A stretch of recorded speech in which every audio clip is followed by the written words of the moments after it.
What's up, ant lovers? If you really want an ant colony and your parents are resisting you, don't worry, because it took me a whole year to convince my parents to get ants. I needed to work on them for years, and it took them a whole year to come round and see the light. So this episode, I'm going to tell you 22 reasons how to convince your pesky parents keeping ants is a good idea. No.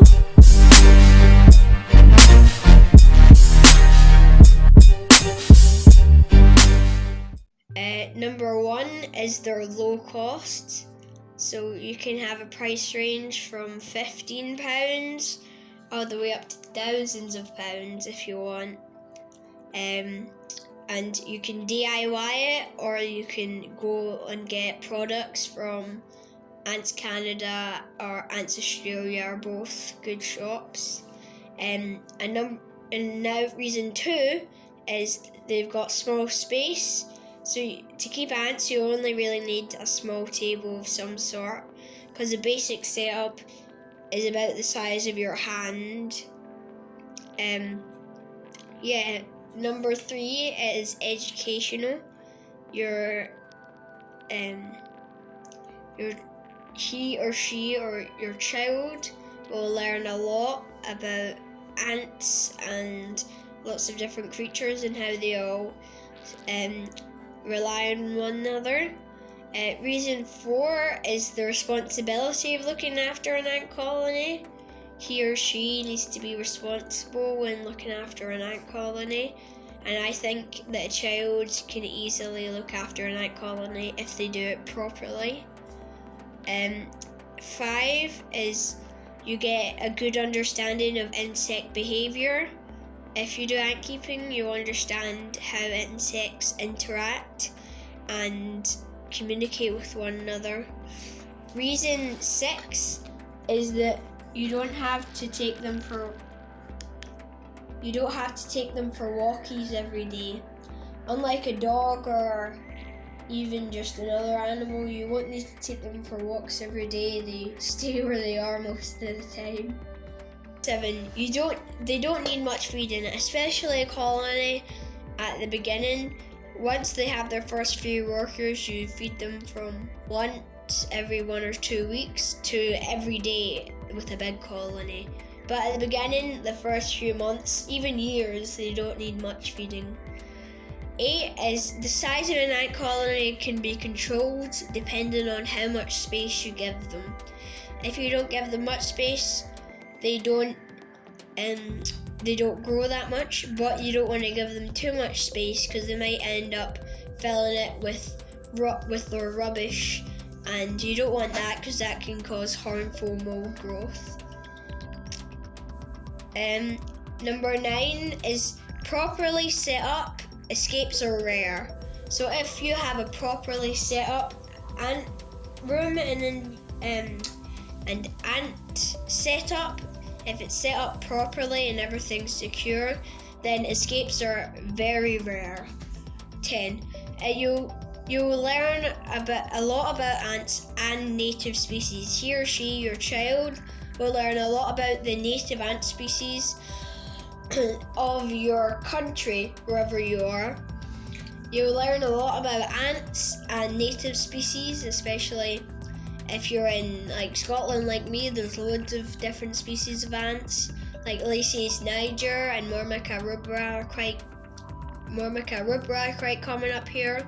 Lacey's Niger just being your common garden ant, and Myrmica rubra being European fire ant. Like, you get lots of species up here. 11. For your begin species, you can get a non-stinging ant species to start with. So there are ant species that don't sting, such as Lacey's Niger and other species. However, Myrmica rubra do sting. It's just it depends. So to start with, we do recommend a non-stinging species. 12. Ants are clean and organised and have areas for their rubbish and their dead, which can be easily cleaned. So ants have an area where they do the toilet and where they bury all their dead, and that can easily be cleaned out from once a week with a small colony to almost every day with a big colony, if you choose, of course. Now, there is a way to get around this by having a bioactive enclosure, which means you add in other bugs which eat the rubbish and the ants' waste. So, but if you do want to look at them through a non-natural setup, it's very easy to clean out all their waste. 13. Good information can be found on the internet. I learned a lot of what I know from Ants Canada and Ants Australia and Ants Scandinavia. They helped me a lot when I was researching for ant species and things. So good information can be found on YouTube and things, or even just reading it up. That's also really useful. 14 is it teaches the importance of routine to take care of your ants. To take care of an ant colony, you need routine. You need to clean out their nest, refill their water. If you've got a big colony, a lot. With a little colony, less so. But once you've got a big colony, you'll just have a routine that you go through with them. Of course, you'll need to feed them. And 15 is it's a good intro to biology and systems. So when you do ant keeping, you get a good intro into biology and like how the ants work and systems, the systems of the ants and everything. So it's pretty good. Number 16 is gives child an admiration of nature. So this will give you an admiration for nature and all the things around you, like spiders and everything. I really like spiders and ants, of course, and lots of other things like wood lice and that, because you need them in your enclosure. It's pretty good. 17. Good for learning together with child. So a parent and a child could go together and learn along the way how to take care of an ant colony. It's good for something to do if you're a parent with your child, or if you're a child watching this with your mum or dad. It's a good thing to do with them. 18, they're no noise. Unlike a dog or a cat or a hamster, they don't make any noise. You don't hear the ants, you don't hear their pitter patter constantly. They make no noise because they communicate by pheromone. 19, no vet bills. So with an ant colony, you won't need vet bills, which helps a lot, because it's expensive going to the vet with like a dog or a cat, or the main ones, or a rabbit. With ants, you don't need vet bills. If you have an infestation of mice that suck your ant's blood, just put down some lemon and it works fine. 20. You can release into the wild if you don't want to keep them anymore.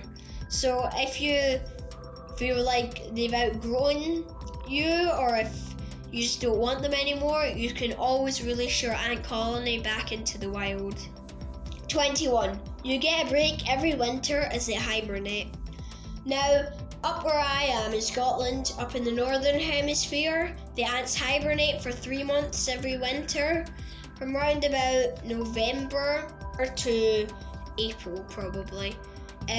But if you're up in a tropical region, then the ants don't hibernate and you don't get that 3-month break. 22, the final reason. It keeps you, or if you're an adult watching this, your child, stimulated. You can lose hours watching an ant colony do their thing, especially if you're watching their nests. Even if you give them a wee bit of food, you can watch them drag it in. You can lose hours and hours staring at them ants, just watching what they do. Okay, so that was 22 reasons how to convince your pesky parents to keep ants. Hope you enjoyed, and if you can come up with any more reasons, don't forget to put them in the comments below. Don't forget to like and subscribe, and I'll see you in another video, ant lovers. Bye! No.